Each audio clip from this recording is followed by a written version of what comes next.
voudrais vous dire que je ne trouve pas de mots pour dire mon dégoût devant le caractère abject de cette accusation. 2 jours après les attaques du Canard enchaîné, François Fillon riposte.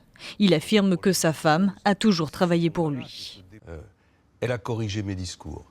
Elle a reçu d'innombrables personnes qui voulaient me voir et que je ne pouvais pas voir. Elle m'a représenté dans des manifestations, dans des associations.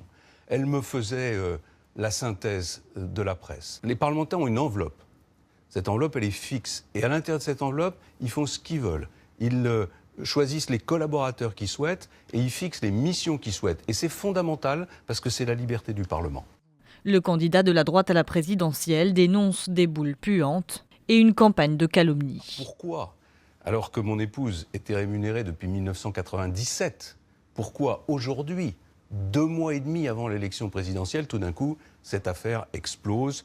Une mise au point diversement appréciée par la classe politique. Il devra dire sa vérité devant la justice. J'ai entendu ses explications. Je n'ai pas préjugé s'il dit vrai ou faux. Incontestablement, en tout cas, tout ça manque de clarté. Je l'ai trouvé en arrière de la main.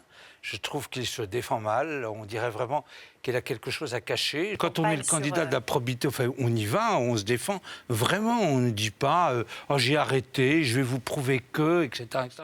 François Fillon a annoncé porter plainte contre le Canard enchaîné et renoncera à sa candidature en cas d'une mise en examen.